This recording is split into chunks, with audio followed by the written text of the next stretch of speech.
Hello students, men's education online classes में आप सभी का बहुत बहुत स्वागत है। आज मैं आपको बताऊंगा सेट सी के उत्तर, जो आपका आदर्श प्रश्न पत्र आया है माध्यमिक शिक्षा मंडल मध्य प्रदेश भोपाल की तरफ से। तो इसमें आपको दो सेट के पेपर उपलब्ध मैंने करवा दिए हैं, मतलब सेट ए और सेट बी। अभी ये आपका थर्ड सेट है, उत्तर सहित आपको बताया जा रहा है। आइए स्टार्ट करते हैं हम पहले प्रश्न से। सभी प्रश्न आपको इस वीडियो के माध्यम से बताए जाएंगे। सही विकल्प चुनकर लिखिए। आत्म परिचय कविता किस संग्रह से ली गई है? तो इसमें उत्तर आप याद रखेंगे, निशा निमंत्रण से ली गई है। इसके बाद करुण रस का स्थायी भाव क्या होता है? तो करुण रस का स्थायी भाव होता है शोक। भक्तिन संस्मरणात्मक रेखा चित्र इनमें से किस संकलन में संकलित है?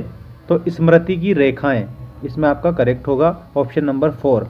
सतिया का अर्थ है, तो ये स्वास्तिक का चिन्ह होता है जिसको सतिया बोला जाता है।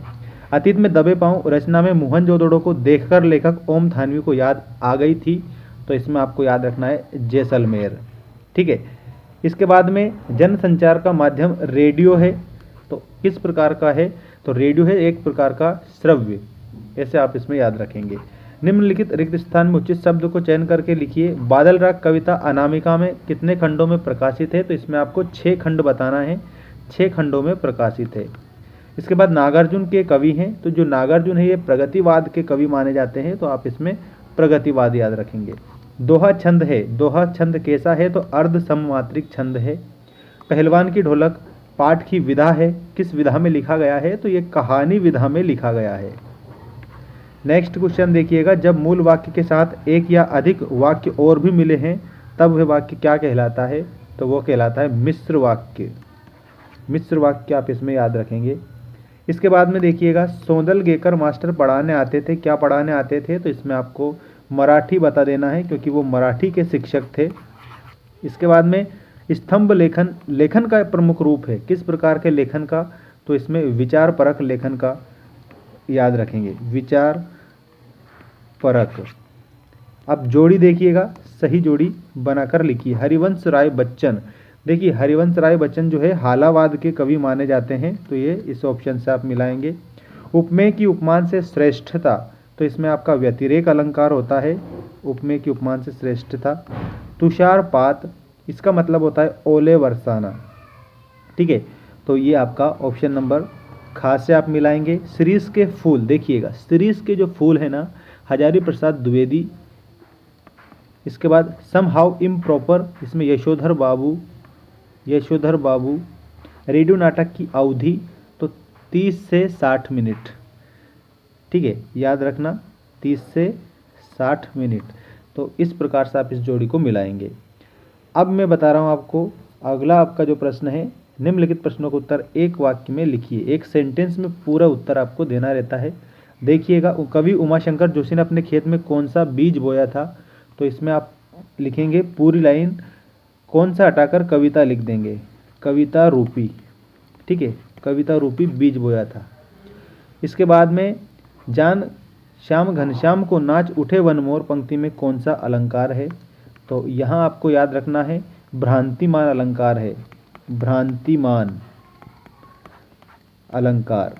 जान श्याम घनश्याम को नाच उठे वन मोर। आधुनिक मीरा, आधुनिक युग की जो मीरा है किसे कहा जाता है? तो ये महादेवी वर्मा को कहा जाता है, तो महादेवी वर्मा आप इसमें याद रखेंगे। इसके बाद में मेला आंचल के लेखक कौन है? तो जो फणीश्वरनाथ रेणु हैं, ये मेला आंचल के लेखक है, फणीश्वरनाथ रेणु लिखेंगे आप। काट की हांडी बार बार नहीं चढ़ती का अर्थ लिखिए।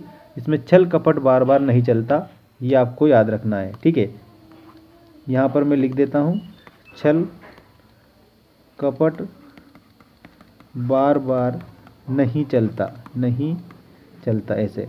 आनंद यादव का मन किस बात के लिए तड़पता था? तो पाठशाला जाने के लिए तड़पता था। इसमें आप लिखेंगे पाठशाला जाने के लिए, पाठशाला जाने के लिए। प्रदेश के किन्हीं 2 लोकप्रिय समाचार पत्रों के नाम लिखिएगा।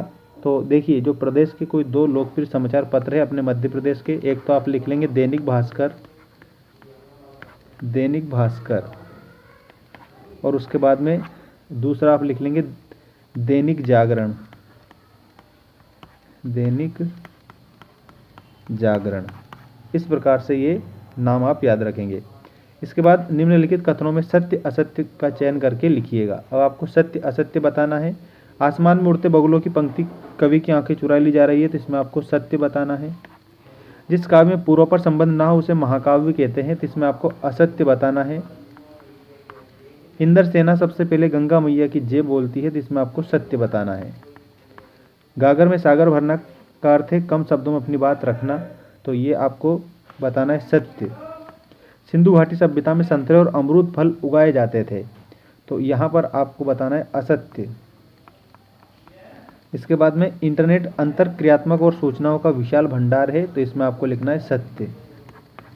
इस प्रकार से आप इस सेट पेपर को कंप्लीट करेंगे। बाकी ये प्रश्न जो आपको दिए गए हैं, इन प्रश्नों के उत्तर को आप एक एक को कंप्लीट कर लेंगे। और जीवन परिचय में आपको बताता हूँ, एक तो शमशेर बहादुर सिंह, आलोक धनवा, जिनेंद्र कुमार, धर्मवीर भारती, ठीक है, इनके जीवन परिचय को आप याद रखेंगे।